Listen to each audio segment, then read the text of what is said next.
Juste 11 ans après que les frères Wright aient pris leur envol dans un avion motorisé pour la première fois, des avions primitifs étaient emmenés sur les lignes de front alors que l'Europe explosait dans la Grande Guerre en août 1914.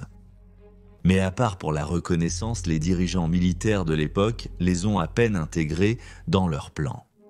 Cependant, en seulement 4 ans, ces avions primitifs ont évolué pour devenir lourdement armés et capables de lancer des bombes et des tirs de mitrailleuses depuis les airs. Le contrôle du ciel au-dessus du champ de bataille est passé d'une réflexion après coup à l'une des plus hautes priorités, et pour cela, il fallait une force d'avions qui pouvait être envoyée pour détruire les machines ennemies et leur refuser les avantages que les avions offraient. Initialement appelés scouts volants, ces avions étaient désormais connus sous le nom de chasseurs. Et lorsque la prochaine guerre a éclaté, les pilotes de chasseurs détenaient parfois le destin de leur propre nation entre leurs mains. Dans l'épisode d'aujourd'hui de Guerre du monde, nous examinons les pilotes de chasse les plus mortels et les plus notables de la Seconde Guerre mondiale. Władysław Gnieź était un pilote de chasse qui, le matin du 1er septembre 1939, a entendu le cri de l'alarme en voyant lui et ses compatriotes de l'armée de l'air polonaise à leur monture, l'avion de chasse PZL P-11C. Moderne selon les normes de l'armée de l'air polonaise, il n'était toujours pas à la hauteur des Allemands envahisseurs qui déployaient l'excellent chasseur Bf-109 Messerschmitt. Mais les pilotes polonais ont néanmoins continué avec courage et ténacité. Gnieź a décollé avec le capitaine Medvecki, le commandant du groupe, entre 6 et 7 heures du matin, de son aérodrome pour intercepter les bombardiers dorniers allemands qui attaquaient Cracovie. Ayant à peine atteint 1000 pieds, les 2 chasseurs polonais se sont soudainement retrouvés attaqués par 2 Stukas allemands. Bien qu'étant un bombardier en piqué, le Stuka était un adversaire redoutable pour les avions polonais et lors de l'échange de tirs qui a suivi, un Stuka a touché l'avion du capitaine Medvecki. Il a dégringolé vers le sol, tuant les malheureux pilotes polonais dans ce qui est considéré comme la première victime de combat aérien de la Seconde Guerre mondiale. Gnieź a engagé le combat avec les Stukas et a signalé avoir touché l'un d'eux, provoquant une fumée qui a commencé à sortir du moteur des Allemands, mais les Stukas sont rentrés sains et saufs à leur base. Gnieź a ensuite continué à intercepter 2 des bombardiers allemands. Après avoir effectué plusieurs attaques sur les 2 bombardiers avec ses mitrailleuses de 7,62 mm, les 2 dorniers ont finalement écrasé près du village de Zerada. En conséquence de cette victoire, Ganesh est souvent crédité de la première victoire aérienne alliée de la guerre. Ganesh continuerait à se battre pour son pays jusqu'à sa chute le 6 octobre, mais il parviendrait à s'échapper pour continuer le combat avec les Français puis les Britanniques. Alors que Ganesh et ses compatriotes luttaient contre des forces écrasantes en Europe de l'Ouest, les choses étaient un peu plus calmes dans les tout premiers jours malgré la déclaration de guerre. Mais alors que la Grande-Bretagne et la France se préparaient, des pays européens plus petits comme la Hollande, la Norvège et la Belgique se joignaient à un chœur de voix déclarant leur neutralité dans les combats. Mais cela signifiait protéger cette neutralité des 2 côtés.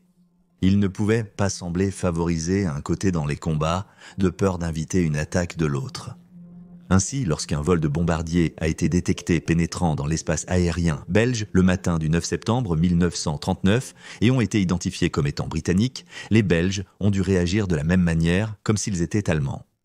Pour le Bomber Command de la Royal Air Force britannique, la guerre avait commencé avec leurs avions larguant des tracts au lieu de bombes sur l'Allemagne dans le but de décourager les Allemands de poursuivre la guerre. Ce matin-là, les bombardiers Whitley de la Royal Air Force revenant d'une telle mission sur la vallée de la Ruhr s'étaient égarés en Belgique par inadvertance. À la base aérienne de Nivelles, le capitaine Lucien Bossat de l'armée de l'air belge et 2 autres membres de ses régiments de vol ont décollé dans leurs chasseurs Ferry, Fox et Firefly construits par les Britanniques. Le trio a intercepté l'un des Whitley et Bossat a tiré une rafale devant le nez du bombardier britannique, signalant à son pilote d'atterrir. Cependant, en voyant les mitrailleuses de Bossat s'ouvrir, le mitrailleur de queue du Whitley a ciblé et tiré sur l'un des Fireflies belges. L'avion a été touché et contraint d'atterrir rapidement. Un autre Ferry Fox avait intercepté le 2e Whitley et lui avait signalé d'atterrir en utilisant la radio et des signaux lumineux. Le bombardier britannique a refusé et ils ont donc tiré un coup de semonce, ce qui a une fois de plus entraîné l'ouverture des mitrailleuses britanniques sur les Belges. Les 2 avions ont été endommagés. Les pilotes belges se sont éjectés et leur avion s'est écrasé, tandis que le bombardier britannique finirait par s'écraser en France. D'autres pilotes de l'unité de Boster montaient maintenant dans leurs avions, y compris Alex Jotard et Gene Offenborg, qui ont enfilé leur combinaison de vol par-dessus leur pyjama avant de décoller dans leur luciole. Ils ont repéré l'autre Whitley et ont échangé davantage d'avertissements avant que les bombardiers britanniques ne soient contraints de se poser à Neville, où l'équipage a été interné pendant plusieurs jours avant de retourner en Grande-Bretagne. Pourtant, malgré cette puissante déclaration des Belges sur leur sérieux à rester neutres, cela n'a pas réussi à les protéger. Le 10 mai 1940, l'Allemagne a envahi dans le but de contourner la principale ligne de défense française. En un peu plus de 2 semaines, le pays est tombé. Le 25 juin, la France, la Hollande et la Norvège étaient en toutes tombées, laissant la Grande-Bretagne seule face à une Allemagne nazie dominant la carte de l'Europe. Dans la bataille d'Angleterre qui a suivi, les pilotes de chasse britanniques, ainsi que ceux du Commonwealth, les survivants des pays qui étaient tombés aux mains de l'Allemagne et les volontaires américains ont affronté la Luftwaffe allemande dans une tentative pour empêcher les forces d'Hitler de traverser la Manche. C'était un combat désespéré mais réussi. Mais la guerre était loin d'être finie. Alors que la Grande-Bretagne se transformait en forteresse, les Allemands ont répliqué avec une tactique séculaire, le siège. Les sous-marins allemands ont envahi l'Atlantique Nord pour couler les navires de marchandises, apportant de la nourriture et des fournitures de guerre indispensables à la nation assiégée. Au début, il peut sembler un peu étrange que des pilotes de chasse soient utilisés pour combattre des sous-marins. Mais les pilotes de chasse britanniques ont joué un rôle clé dans la défaite des sous-marins allemands. Pour étrangler efficacement la Grande-Bretagne, les sous-marins allemands devaient d'abord localiser les navires britanniques, ce qui nécessitait l'aide de la Luftwaffe. Le Focke-Wulf FW200 a été développé à partir d'un design d'avion de ligne avancée dont l'un avait été adopté par Hitler comme transport personnel et avait une portée de plus de 2000 miles. Avec des bases en France occupées, ces avions pouvaient désormais se déplacer loin en mer, au-delà de la portée des chasseurs britanniques basés à terre, et localiser les convois. Le Focke-Wulf pouvait alors utiliser sa radio pour diriger un groupe de loups de sous-marins U avec un effet dévastateur.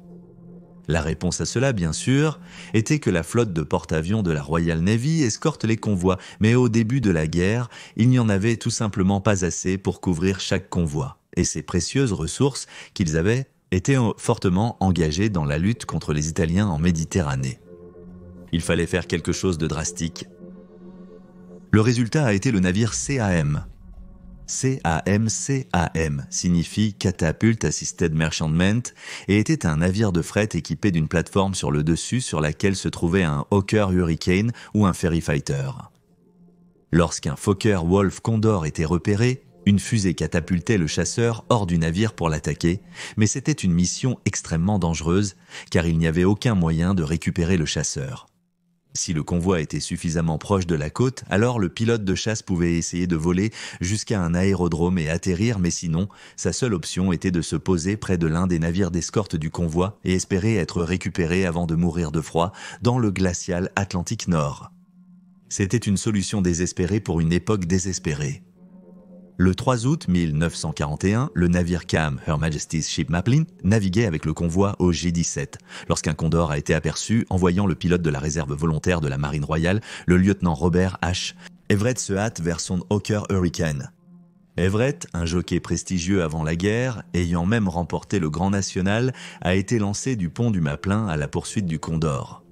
Il était impatient d'engager le combat avec l'avion car lors d'une précédente traversée, il avait poursuivi un autre Condor, mais avant de pouvoir s'engager, l'avion avait été abattu par des artilleurs défensifs sur le navire marchand, le privant de combat.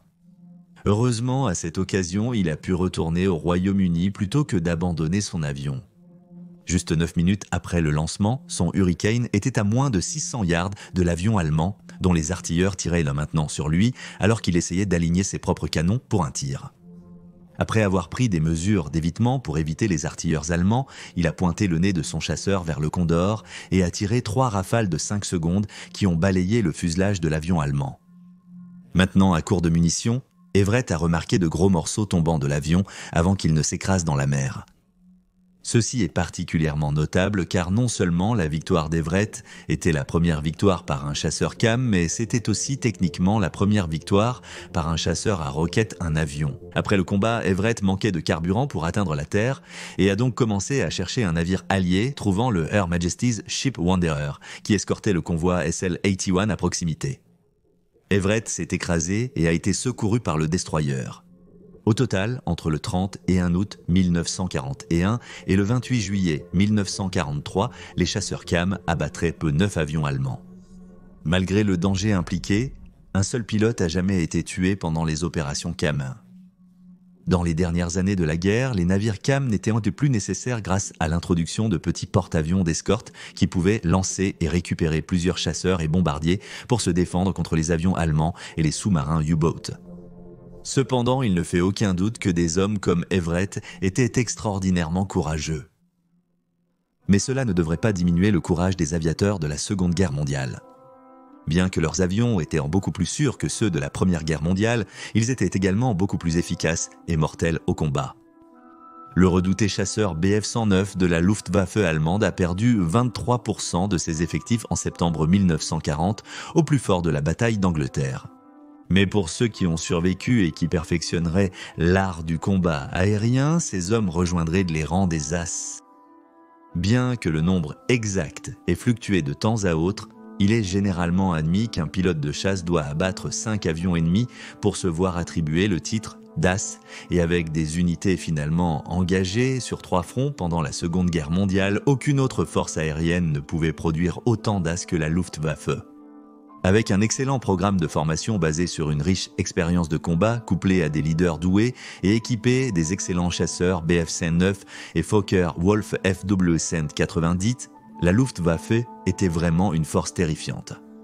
Souvent confrontée à un nombre écrasant d'avions ennemis, la Luftwaffe a pu tenir bon grâce à leur qualité face à la quantité des Alliés, et nulle part cette scène n'était plus claire que sur le front de l'Est dans le combat contre l'Union soviétique. En raison du nombre impressionnant d'avions soviétiques, il n'était pas rare que les pilotes de la Luftwaffe deviennent des as en une seule journée. Mais un pilote se forgerait un statut légendaire dans les annales des combats aériens dans cette arène brutale et sanglante. Emil Lang pilotait des avions de ligne pour la compagnie aérienne nationale d'Allemagne lorsque l'Allemagne a envahi la Pologne, mais ce ne serait pas avant 1942 qu'il échangerait ses avions de transport lourd pour le cockpit d'un FW-190 à haute performance. À 34 ans, il était presque âgé pour les standards des pilotes de chasse, mais en très peu de temps, il prouverait son habileté dans les airs. Son nombre de victoires a grimpé en flèche, et rien qu'en octobre 1943, il a abattu 68 avions de chasse soviétiques, un nombre qu'il a atteint en abattant 10 avions en 3 jours distincts. Cependant, c'est le mois suivant qu'il marquerait l'histoire. Le 3 novembre 1943, il dirigeait une patrouille matinale près de Kiev, en Ukraine. Le rythme des combats était resté élevé et juste la veille, il avait ajouté 8 autres avions à son palmarès. À 9h31 du matin, il a repéré une formation d'avions d'attaque au sol IIL-2 escortés par des chasseurs Yak-Sept. En moins de 2 minutes, 4 IL-2 et 3 Yaks sont tombés sous ses tirs. Après avoir réarmé et refait le plein, il a redécollé vers midi et à 13h, il a abattu un chasseur LA-5, suivi d'un autre avion soviétique peu de temps après. Ayant déjà dépassé son score de la veille, c'est lors de sa 4e mission de la journée qu'il inscrira son nom dans l'histoire. Commençant à 2h16, il s'est engagé dans de nombreux combats avec les forces de chasse soviétiques, revendiquant 2 autres LA-5, 2 Yak-9 et 5 avions d'attaque IL-2. De retour à son aérodrome, Lang aurait levé la main en l'air de joie car il savait qu'il avait battu le précédent record de 17 victoires en une journée. Il venait d'abattre 18 avions dans la même période de temps. C'était un score qui ne serait jamais battu. 10 mois plus tard, la vie de cet as prendrait fin lorsque son avion a été abattu lors d'un engagement avec des P-51 Mustang américains. Ceux qui étaient avec lui ce jour-là ont dit que son avion souffrait de problèmes mécaniques alors qu'il se levait pour rencontrer les Américains. Mais le très confiant Lang a continué. Il est indéniable que la puissance aérienne aide à faire pencher la balance dans le théâtre d'opérations européen. Mais on pourrait même dire qu'elle a été encore plus déterminante pour vaincre le Japon après l'attaque de Pearl Harbor le 7 décembre 1941. La puissance aérienne a complètement changé la nature de la guerre navale et comme les États-Unis. La marine s'est affrontée à la marine impériale japonaise lors de la bataille de la mer de Corail. C'était la première fois dans l'histoire que deux flottes navales se battaient sans que les équipages des navires ne se voient jamais et pessimnesi à jamais. Les avions et les porte-avions sont devenus les atouts les plus importants pour un commandant de flotte, avec presque tous les autres types adoptant un rôle de soutien pour eux. Dans les premières manches de la guerre du Pacifique, le Mitsubishi A6M0 japonais était le roi des cieux. Il était extraordinairement agile et rapide comparé aux avions américains et britanniques plus lourds, mais cela se faisait au détriment de la puissance de feu et de la protection blindée. Finalement, les avions de guerre alliés sont devenus plus puissants pour égaler l'agilité du Zéro tout en conservant leur puissante puissance de feu et protection. Et couplés à l'expérience de combat croissante des Alliés et au changement de tactique subséquent, ils ont rapidement commencé à renverser la situation contre le Zéro. Pire encore pour les Japonais, la base de fabrication américaine surpassait de loin celle du Japon et était capable de produire d'énormes quantités d'avions pour les submerger. Le Japon avait désespérément besoin de pilotes et donc leur programme de formation a été réduit pour faire entrer de nouveaux pilotes dans le combat le plus rapidement possible. Face à la marine américaine bien formée et bien équipée, ces pilotes mal formés avaient peu de chance et cela a été dramatiquement démontré lors de la bataille de la mer des Philippines entre le 19 juin et le 20 juin 1944. Une énorme flottille américaine comptant plus de 500 navires avait appareillé pour rencontrer les Japonais dans la chaîne d'îles Mariannes le 15 juin 1944. Parmi cette force se trouvaient 7 porte-avions de flotte et 8 porte-avions légers qui possédaient un complément aérien collectif de plus de 900 avions. Les Japonais, en revanche, ne possédaient que 5 porte-avions de flotte et 4 porte-avions légers et même avec le soutien d'avions basés à terre, ne pouvaient rassembler qu'environ 750 avions. Pendant le premier jour, les Japonais ont envoyé 4 vagues consécutives d'avions pour attaquer la flotte américaine.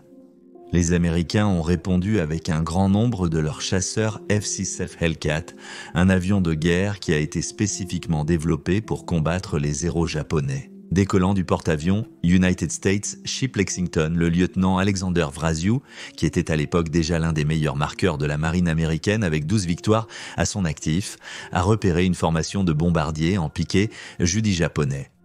Malgré un superchargeur défectueux, Vrasiu s'est lancé dans la formation ennemie et a abattu 6 d'entre eux en moins de 8 minutes, n'utilisant que 360 munitions. Après avoir atterri à bord du Lexington, Vrasiu a aperçu l'amiral Meacher le regardant de haut. Alors il a levé les mains vers lui et il a montré 6 doigts. Une photographie prétendant montrer ce moment a en fait été mise en scène après coup à des fins publicitaires. Le deuxième jour de la bataille, Vrasiu a abattu son 19e avion ennemi, le plaçant en tête comme l'A le plus titré de la marine américaine, un titre qu'il détiendrait pendant 4 mois. Au cours de la bataille, les Japonais ont perdu jusqu'à 650 avions au coup de 123 avions américains. C'était un combat incroyablement à sens unique et a été surnommé par un Américain, soldat comme le grand tir aux dindes des Mariannes. La force porte-avions japonaise a été tellement décimée qu'il ne restait à peine assez d'avions pour remplir le pont d'un seul de leurs porte-avions de flotte.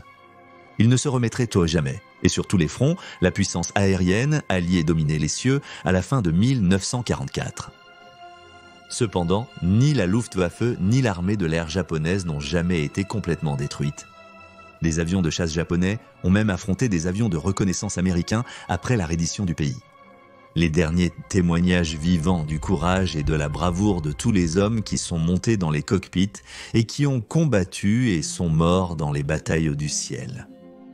Et voilà les pilotes de chasse les plus mortels et les plus remarquables de la Seconde Guerre mondiale. Veuillez laisser un commentaire avec vos propres pensées ci-dessous et n'oubliez pas d'aimer cette vidéo et de vous abonner pour soutenir la chaîne. Merci d'avoir regardé et je vous verrai la prochaine fois.